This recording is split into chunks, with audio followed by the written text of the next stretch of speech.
ہم لعنت بھیجتے ہیں فرقہ واریت پر، امت کو تباہ کرتے ہیں وہ لوگ جو فرقہ واریت پیدا کرتے ہیں. لیکن آپ کو بتاؤں، جس جماعت سے آپ کا تعلق ہے نا، اس جماعت کی امت مسلمہ کو ضرورت ہے. قیامت بھی 10 محرم کو ہی آئے گی، جمعے کا دن ہوگا. تو میں آج دل کو حاضر ناظر رکھ کے، اپنی طبیعت کو حاضر پا کے باشعور آپ کو کہہ رہا ہوں، جاگ کے سننا خدا کا واسطہ. آپ اس جماعت سے تعلق رکھتے ہیں، اگر کافر کے سامنے اسلام کا کوئی چہرہ پیش ہو سکتا ہے تو صرف سنی کا چہرہ پیش ہو سکتا ہے. ختم ہو گئی بات. ورنہ کوئی صحابی کا بے ادب ہے، کوئی اہل بیت نبوت کا. آج مجھے کہہ لینے دو، کھول کے کہہ لینے دو. لوگ دلیلیں دیتے پھرتے ہیں، کہتے ہیں جی ایک وہ پینٹ کوٹ والا مولوی ہے، اس نے اینک بھی لگائی ہے، داڑھی بھی رکھی ہے، پینٹ کوٹ بھی پہنتا ہے. اس نے جی 1500 بندہ ایک دن مسلمان کر دیا، ایک دن 1000 مسلمان کر دیا. پر پتہ ہے وہ بدبخت کہتا کیا ہے؟ وہ کہتا ہے امیر المومنین یزید رضی اللہ تعالیٰ عنہ. میں کیا کروں اس کے 1500 مسلمان کو یا 2000 اس کے کلمہ، اور وہ جی بڑی دلیلیں دیتا ہے. وہ دلیلیں سنبھال کے رکھے، وہ دلیلیں جو جی بڑے لوگ اس کے ساتھ ہوتے ہیں. تو کربلا کے موقع پر زیادہ لوگ یزید کے ساتھ تھے، زیادہ لوگ. ہم کثرت کے قائل نہیں، ہم حق کے قائل ہیں. ہم اب چھوڑ دو بات، دلائل کی طرف آؤ. عجیب تماشا ہے. اور ایک مولوی صاحب اس کی حمایت کر رہے تھے، کہتے نہیں بندہ ٹھیک ہے، وہ بھول گیا تھا، اصل میں قصور عبید اللہ ابن زیاد کا تھا، اصل میں غلطی عمر بن سعد کی تھی، تو یزید کو زیادہ الزام نہیں دینا چاہیے. میں نے کہا بڑی تمہاری قریبی رشتہ داری ہے یزید کے ساتھ، تو اللہ سے دعا کیوں نہیں مانگتے کہ تمہارا حشر یزید کے ساتھ کرے؟ مانگنی چاہیے نا دعا. کیا خیال ہے آپ کا؟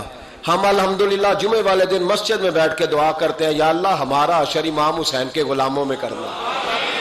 تو بھی کرنا، جرت کر، جرت. ہماری جرت دیکھ، ہم یہ نہیں کہتے ان کے ساتھ کر، ہم کہتے ہیں یا اللہ ہمارا حشر ان کے. ہماری جرت دیکھو، ہم ان کے غلاموں میں، قدموں میں، نوکروں میں بیٹھنے کو دعا مانگ رہے ہیں، یا اللہ ہمارا ان کے غلاموں میں، غلاموں کے. تو بھی جرت کر دلیری، کر جرت، کہ یا اللہ میرا حشر یزید کے ساتھ کر دلیری. اگر اتنا ہی اچھا تھا تو بے شرمو اتنا ظلم نہ کرو، اتنی زیادتی، اتنا ظلم نہ کرو. یہ ظلم ہے. امام حسین جمعے والے دن خطبہ پڑھنے لگے. جمعے سے پہلے امام حسین نے خطبہ پڑھا، اور آپ نے ایک جملہ کہا جو ہمیشہ یاد رکھا جائے گا. آپ نے فرمایا یزید کو جا کے بتا دو کہ مجھ جیسا تجھ جیسے کی بیعت نہیں کر سکتا. او کیا فکرہ ہے امام علی مقام کا. فرمانے لگے مجھ جیسا تجھ جیسے کی بیعت. اور آپ فرمانے لگے بتاؤ اس وقت پوری دنیا میں کوئی نبی کا نواسا موجود ہے میرے سوا؟ حضرت آدم سے لے کر مصطفیٰ کریم تک اس وقت پوری دنیا میں کوئی نبی کا نواسا ہے؟ اور فرمایا اگر میں ہی ہوں پوری کائنات میں. لوگ کہتے ہیں فلانا علامہ صاحب کی تبلیغ بڑی ہے. ہم سے بڑا کون ہوگا تبلیغ کی بات کرنے والا؟ لیکن ڈرو اللہ سے، ڈرو، گمراہ نہ کرو قوم کو. یہاں تباہی اتر گئی ہے. کوئی بڑی داڑھی رکھ کے معاذ اللہ تعالیٰ اہل بیت کے بارے میں بکواس کرتا ہے، اور کوئی بالکل داڑھی مڈا کے ننگا سر کر کے ممبروں پہ ناچتا ہے اور صحابہ کے بارے میں بکواس کرتا ہے. میرے مصطفیٰ کے پاس اگر ابو بکر آئے ہیں تو وہ بھی شان والے ہیں، اور اگر بی بی عائشہ صدیقہ ان کے بستر پہ رہی ہے تو وہ بھی شانوں والی ہے. مولا علی شیر خدا کے بارے میں جو بات کرے پکا بے ایمان ہے. عجیب تماشا لگ گیا ہے جی. جو رب نبی پاک کے جسم کے قریب مکھی نہیں آنے دیتا، وہ گندا بندہ حضور کے قریب آنے دیتا ہے؟ عجیب تماشا ہے. امت کو تباہ کر رہے ہو، کافر کو موقع دے رہے ہو یہ کہنے کا کہ تمہارے نبی کے پاس بیٹھنے والے ٹھیک نہیں تھے. اگر حضور کے پاس بیٹھنے والے ٹھیک نہیں تھے تو بعد والے کیسے ٹھیک ہو گئے؟ تو یہ باز آنا چاہیے ان بے شرموں کو. یہ امت میں تفرقہ ڈالتے، بے حیائی کرتے ہیں. سنو اور یاد رکھو. حضرت امام حسین نے خطبہ پڑھا نا جب جمعے والے دن، فرمایا مجھے پہچانو تو میں کون ہوں؟ تو عمر بن سعد بولا، پکے نمازی بولے. عمر بن سعد کہنے لگا حسین جلدی کر، ہمارا جمعہ لیٹ ہو رہا ہے. بلے ہو نمازیو، جلدی کر ہمارا. آئے ہائے کیا نماز ہے. یعنی نبی پاک کے نواسے کو شہید کریں گے اور شہادت کے بعد جمعہ پڑھیں گے اور نماز میں کہیں گے اللہم صلی علی محمد و علی. آل محمد. ان کو شہید کر کے قتل کر کے جمعے کا خطبہ دیا جا رہا ہے اور نماز پڑھی جا رہی. اللہم صلی علی محمد وعلی. تو میرا سنی بڑا بھولا ہے, کہتا ہے جی وہ زیادہ نمازیں پڑھتے ہیں. تو زیادہ نمازیں تو عمر بن سعد بھی پڑھتا تھا. تو بھولا او خدا کے. دیکھیں نا, جتنی نماز کی اخلاق کی بات شاید میں کرتا ہوں, آپ کو جماعت میں کم لوگ ملیں گے, لیکن یاد رکھنا نماز عقیدہ نہیں, روزہ عقیدہ نہیں. عقیدہ حسین ہے, عقیدہ حسن ہے, عقیدہ علی ہے, عقیدہ عثمان غنی ہے, عقیدہ عمر فاروق ہے. میں اس شخص کو کیا کروں؟ مجھے اس شخص کی کیا ضرورت ہے جو ممبر پہ بیٹھ کے کہتا ہے حسین ابن علی باغی تھے؟ وہ شخص, اس کی نماز روزہ حج زکات دیکھا جائے گا.